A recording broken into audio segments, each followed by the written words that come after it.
monde, contente de vous retrouver. Aujourd'hui, j'avais envie, en fait, j'ai plein de rempotages à faire encore une fois, fait que je me suis dit que je vous jaserais là pendant que je fais ça. Pour aujourd'hui, je voulais aborder, je voulais parler des différents mythes concernant l'entretien de nos plantes intérieures qui ont la vie dure, qui sont erronées, mais qui continuent de se perpétrer là, jour après jour. Moi, tu sais, je suis plusieurs groupes Facebook de plantes, puis je crois qu'il n'y a pas une journée où ce que je vois pas ces mythes-là être perpétrés.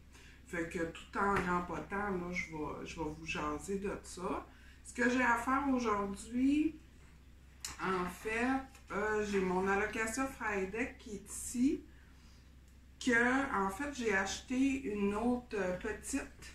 Fait que je vais venir les mettre toutes les deux dans le même pot parce que je veux vraiment un plan vraiment fourni de cette plante-là parce que je l'aime vraiment beaucoup. Puis là, ici, j'ai même déjà là, à la base, là, je ne sais pas si vous allez être capable de bien voir ici. On a déjà, j'ai un petit bébé qui pousse, puis j'en ai même un deuxième à la base. Ensuite, j'ai à mettre ensemble, j'avais déjà cette Oyala qui est, je crois, la Latifolia, je crois. Puis là, j'avais déjà celle-ci ici. C'est vraiment une super belle Oya avec des grosses feuilles. Puis là, j'en ai acheté deux autres. Fait que je vais les combiner dans le même pot pour faire un beau plant fourni. Vous savez que moi, j'aime les grosses plantes, les plants fournis. Ensuite, je vais combiner aussi. J'avais déjà un Scindapsus Silverian. On voit ça. Je pense pas qu'on voit très bien. Puis j'ai acheté deux autres boutures. Fait que ça aussi, je vais combiner ensemble. Sinon, j'ai des petites plantes grasses. Là, j'avais ces petits pots-là que j'avais achetés vraiment mignons. Fait que je vais y mettre, j'ai acheté là, deux petites plantes grasses pour les mettre dedans. Puis ensuite, j'ai mon Monstera Siltepecana, qui est vraiment un super beau Monstera. Je vous montrerai là, une fois qu'il va être peut-être un petit peu plus gros. J'avais une grande tige, puis je l'ai toute coupée, là, comme je fais souvent, là, en bouture, une feuille, un nœud. Fait que ça va me faire là, un plan plus fourni. Puis ensuite, c'est ça, j'ai quelques autres choses à rempoter. J'aurai peut-être pas le temps de tout rempoter là, pendant la vidéo. Fait que, je vais commencer. Puis, ça m'apporte au premier, je n'irais pas jusqu'à dire que, oui, c'est un mythe, puis non. Comme de quoi qu'on ne rempote pas les plantes en hiver, parce qu'elles sont en dormance, puis que c'est pas bon.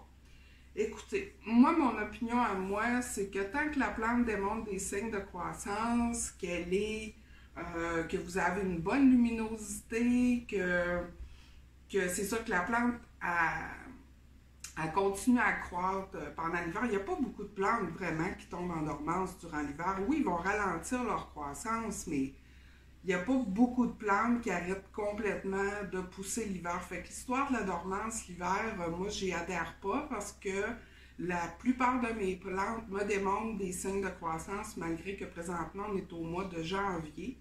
Regardez mon Alocasia, justement, ici, j'ai une nouvelle feuille qui est en train de se développer.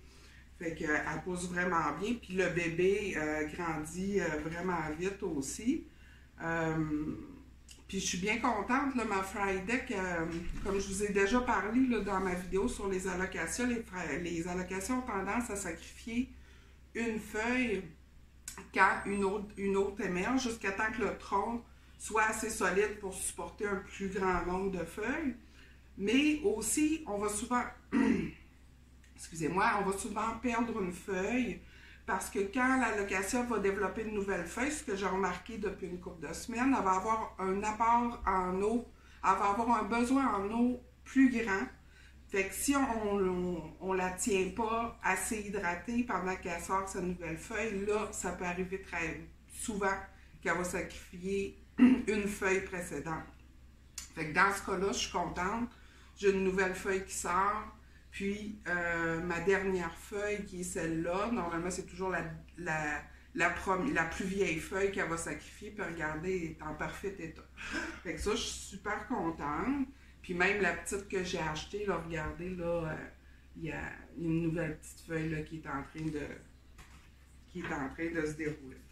Fait qu'écoutez, moi, je suis d'avis que... Moi, je vois si j'ai une plante qui a besoin d'être rempotée, même si on est en hiver, je vais le faire. Si les racines sortent à la base du pot, puis que je suis obligée d'arroser la plante aux 2 jours parce qu'elle est trop serrée dans son pot, moi, je vais rempoter pareil. Je me casse pas la tête, là. Ici, elle n'aurait pas été due pour être rempotée. Elle a quand même des belles racines, mais elle aurait pu rester dans son pot là, encore un bon moment. Fait que ce que je vais faire, c'est que j'ai enlevé un petit peu de terre sur le dessus.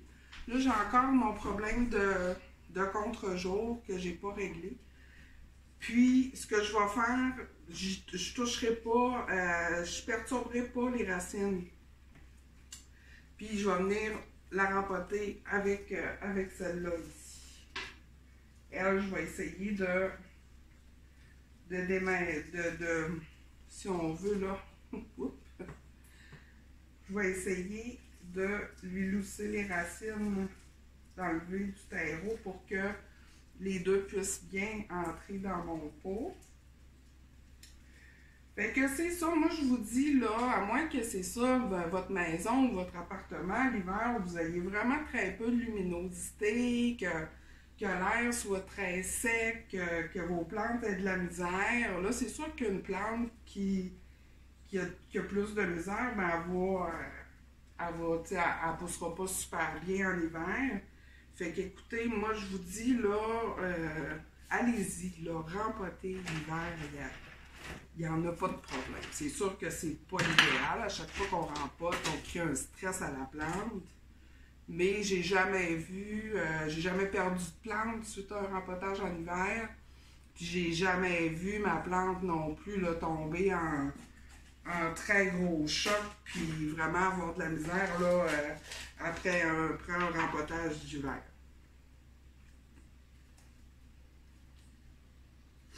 Fait que là, ici, je vais peut-être, en faisant attention, vous voyez, là, je presse légèrement la motte pour essayer de ne pas trop perturber les racines, puis essayer que ma motte de terre soit peut-être un petit peu plus petite.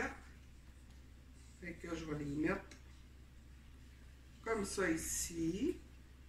Fait que je me suis préparé un beau mix de terreau, comme d'habitude. C'est pas mal là, ce que je vous ai expliqué là, dans ma vidéo sur le mix de terreau. Les allocations vont aimer un terreau qui est super drainant, ce qui est le cas ici.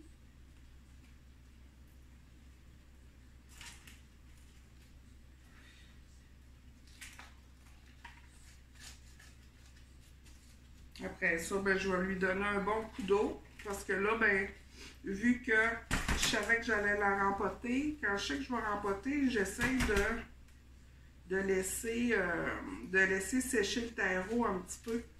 Ça va juste mieux pour le rempotage. Moi, j'ai tendance aussi à planter mes plantes croches. Je finis mon rempotage puis je me rends compte que ma plante à cante. Fait que là, je m'assure, elle semble bien droite. Comme j'ai déjà expliqué, on essaie de pas trop peser sur le terreau. Fait que ça, c'est quand même bien. Fait que je vais lui donner un bon coup d'eau tantôt. Un autre sujet aussi que je voulais parler, c'est la fertilisation en hiver. Là, je sais que j'avais déjà écrit là, un blog là-dessus sur ma page, à l'effet que l'hiver, excusez-moi, on fertilise pas les plantes. Je vais regarder un petit truc là pour dépoter une oya, surtout dans les pots de terre cuite. Les racines ont tendance à adhérer aux parois. Fait que je vais juste avec un couteau à beurre faire tout le tour de mon pot. Fait que ça m'aide à... Comme là, je vois un peu de résistance. Là, probablement que c'est dans le fond. Fait que je vais essayer doucement, délicatement, d'aller la dépogner. C'est ça, là, mes oyas, là, plus ça va, plus je vais tendre à les mettre dans des pots de plastique au lieu de pots de terre cuite parce que je trouve que ça sèche trop vite. Donc, tout ça pour revenir à la fertilisation des plantes en hiver. Si vous voyez que votre plante elle vous démontre des signes de croissance, qu'il y a des nouvelles feuilles, je vais être obligée d'aller me prendre une petite gorgée d'eau, je crois bien, qu'il y a des nouvelles feuilles qui apparaissent, des nouvelles tiges, bien ça veut dire que la plante est en croissance, malgré que ce soit l'hiver, elle va pousser moins vite qu'en été, parce qu'on a moins de lumière, mais elle pousse. Moi, ce que je fais, c'est que ces plantes-là, j'ai des plantes, par exemple, qui ne me démontrent aucun signe de croissance. Eux autres, je vais les laisser tranquilles. Je ne donnerai pas de fertilisant, mais celles qui me démontrent des signes de croissance, bien, je vais continuer à fertiliser avec le fertilisant que je vous ai déjà parlé dans une vidéo, qui est le Liquid Dirt. Je pourrais mettre le lien dans les commentaires. Ça se trouve sur Amazon. C'est un beau fertilisant naturel qui est vraiment, vraiment complet pour les plantes. Puis, ce que je vais faire, par exemple, c'est que je vais donner de une demi à un quart de la dose.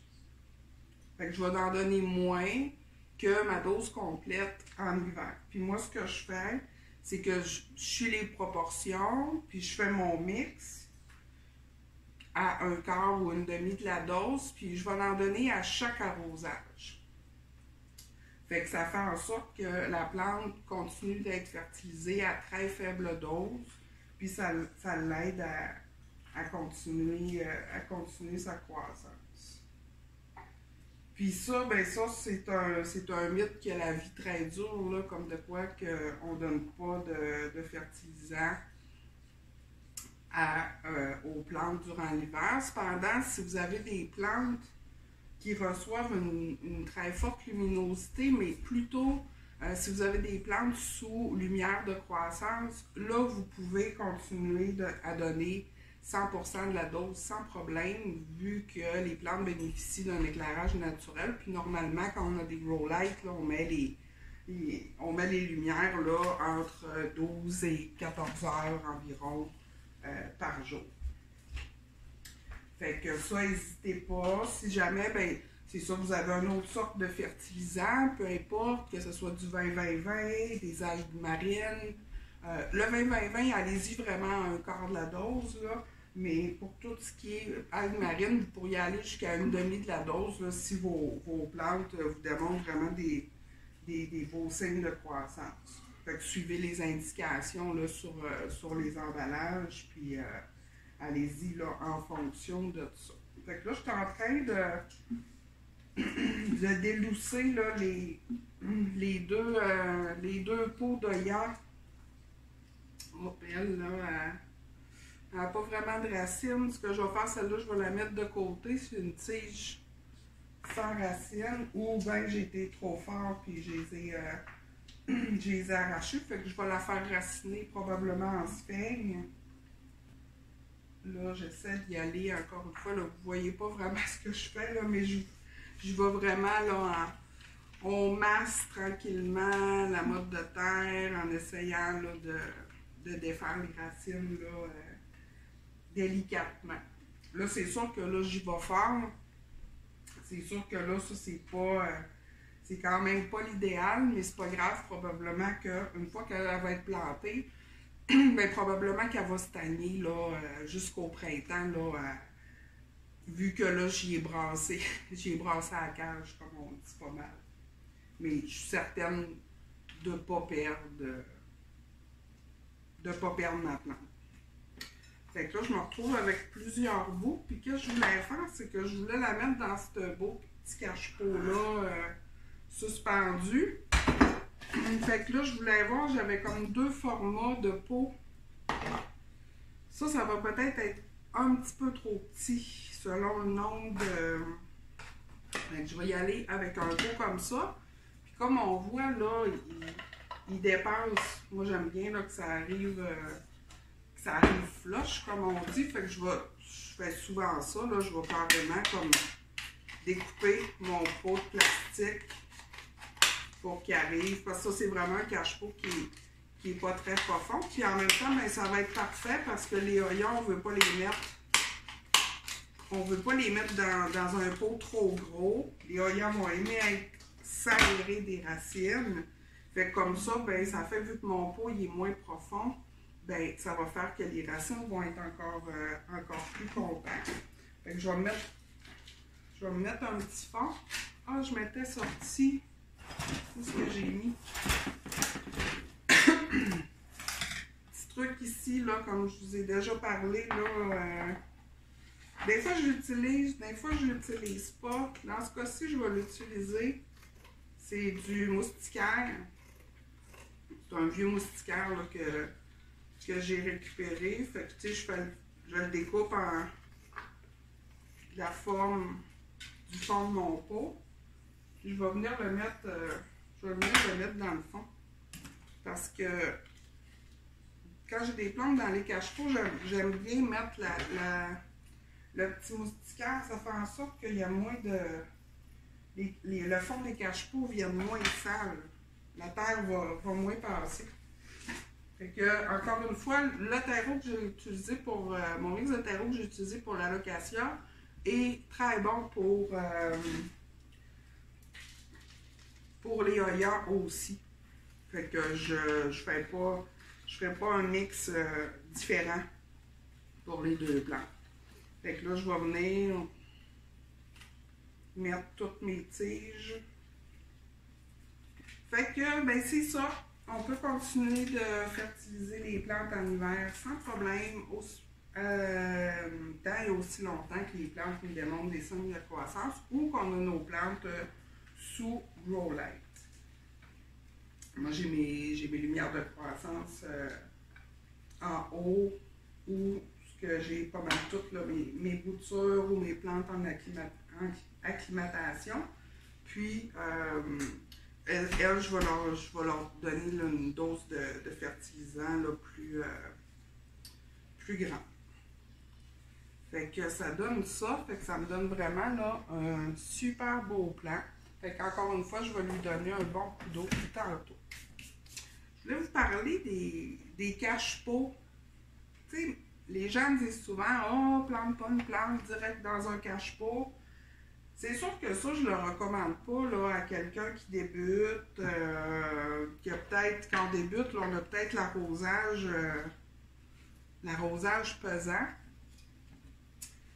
Mais il y a quand même moyen là, de planter une plante directement dans un cache-pot. C'est pas l'idéal. C'est jamais l'idéal. Je le recommande quand même pas, mais moi, j'ai quand même quelques plantes qui sont directement dans un cache-pot. Il faut juste faire attention de ne pas trop sur-arroser, bien sûr. Puis quand, mettons, on va arroser une plante qui est directement dans un cache-pot, ce qu'on peut faire, c'est lui donner l'arroser, puis laisser passer quelques minutes, puis prendre la plante, puis la virer à l'envers, l'excédent d'eau va s'écouler. Fait que comme ça, c'est ça qu'on veut pas. C'est pour ça qu'on veut un trou de drainage. On veut pas se ramasser le fond du cache-pot avec de l'eau qui stagne. Ça peut faire pourrir les racines à long terme. Mais si on fait attention, il y a moyen quand même de le faire. Ensuite, un autre mythe qui a vraiment la vie dure, puis Seigneur, c'est parce que c'est vraiment une perte de temps. Ce qui est... Bon, l'hiver, on le sait, avec le chauffage, nos maisons, mais sont pas mal plus secs. Puis, plusieurs personnes, ben, ils vont vaporiser leurs plantes.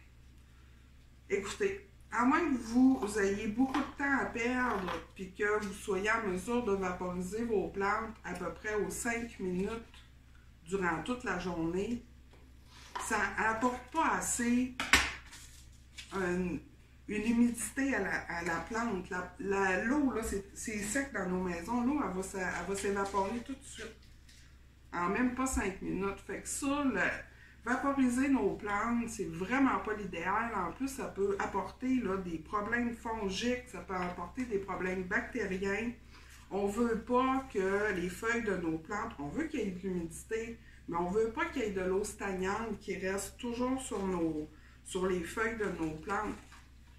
Ça, c'est ça, ça peut développer, là, c'est ça, des problèmes fongiques là, qui peuvent, à long terme, là, vraiment nuire à la plante, même la perdre.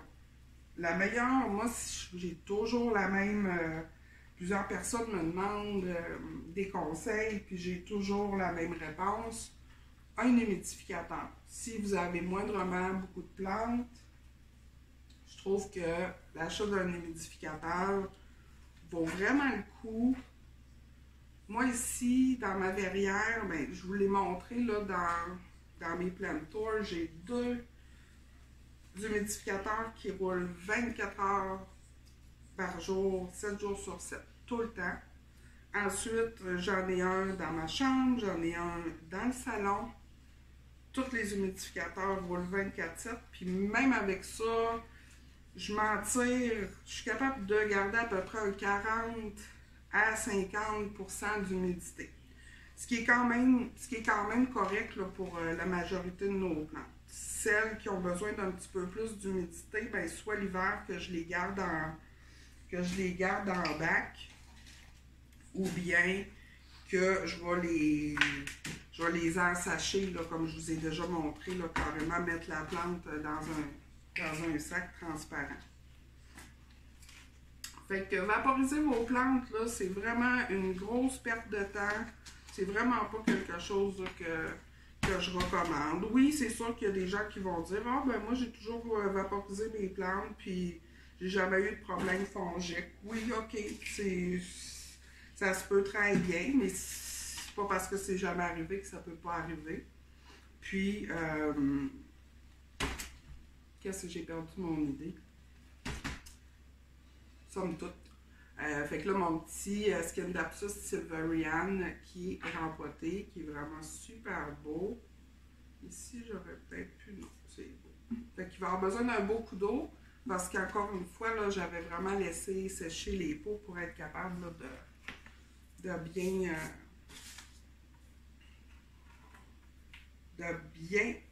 le rempoter puis de défaire la terre autour des racines. Après ça, ben, on a un autre petit truc, oui, j'ai oublié, j'en avais ici. J'avais des boutures que j'ai parties en sphène.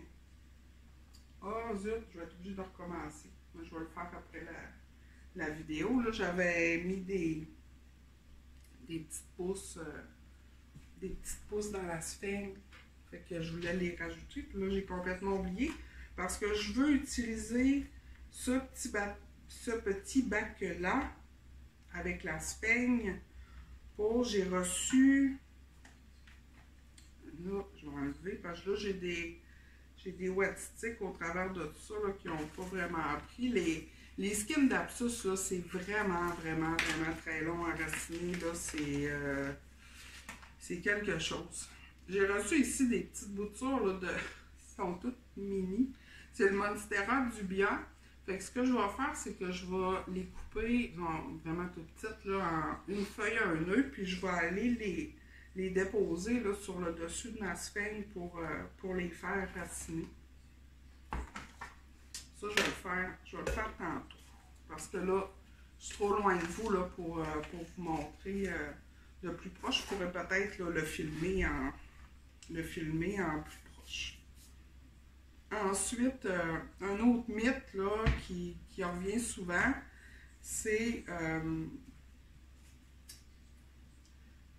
tu vas rempoter ta plante dans un gros pot, elle va pousser plus vite. Ça, c'est pas vrai, ça peut apporter juste des problèmes, à la plante. Ça, je vous l'ai déjà expliqué. Quand on met une plante dans un pot qui est trop gros, qui a une petite motte de racine, comme admettons, je peux vous donner l'exemple là. Admettons, je viendrais mettre là, cette plante-là ici dans un gros pot comme ça, ben, mes racines, là, ils couvrent peut-être 1/8 de tout le terreau qu'il va avoir dans ce pot-là. C'est mes racines qui vont aller absorber l'eau pour faire la photosynthèse. Fait que si là, j'ai une énorme quantité de terreau, excusez-moi, autour des racines, mes racines ne seront pas capables d'aller chercher toute l'eau. Fait que ça va faire en sorte que mon terreau il va rester humide beaucoup plus longtemps. Puis les racines qui vont rester dans un milieu humide, de tremper trop longtemps, bien, ils risquent fort de pourrir. Fait que je comprends des fois, les gens veulent, c'est ça, tout de suite aller dans le gros pot, mais c'est vraiment pas recommandé. Allez-y tranquillement. Normalement, là, on va grossir le pot d'à peu près 1 pouce à 2 pouces entre les rempotages. On ne peut pas passer d'un pot de, un petit pot de 2 pouces de même à tout de suite un super gros pot ou encore plus gros. On y va vraiment là, tranquillement quand on grossit le pot. Ça, c'est exactement pour ça que je ne suis pas fan d'utiliser les petits moustiquaires dans le fond des pots parce que regardez, les racines poussent au travers. Puis là, ils sont comme pris au travers. Fait que là, je suis comme pris là à délicatement essayer là, des prendre. Puis c'est vraiment tannant. Ça, c'est mon petit Monstera Siltepecana que j'ai essayé de bouturer dans l'eau, mais ça n'a pas été un super bon choix. Normalement, les Monstera, je vais plus en perlite, mais là, j'ai comme voulu pas me casser la tête puis aller en eau. Puis je vous dirais que ça a bien fait, là. Oui, il y a des racines qui ont sorti, mais j'ai plusieurs feuilles que j'ai perdu les feuilles. Fait que je suis restée avec des petits wattsticks que j'ai mis en speigne, puis qui ont poussé, là. Je sais pas si vous voyez bien, là, j'ai 3 petites nouvelles pousses. Fait que prochaine fois, le Monstera Siltepecana, je vais pas le mettre en eau. Je vais le mettre soit en speigne ou en perlite. C'est ça. Normalement, les Monstera, là, quand je les rempote en perlite, ça se passe super bien. C'est pas mal ça que je voulais vous parler aujourd'hui, là. Des petits mythes qui ont la vie dure, puis que je vois perpétrer tout le temps. Fait que j'avais vraiment envie là, de les démystifier, là, puis de vous dire que non, c'est ça, c'est bien correct de fertiliser nos plantes en hiver, il y a des conditions à respecter. Puis c'est correct aussi de rempoter une plante en hiver aussi. Fait qu'écoutez, merci d'avoir été là. Fait qu'on se dit à la prochaine. Bye bye!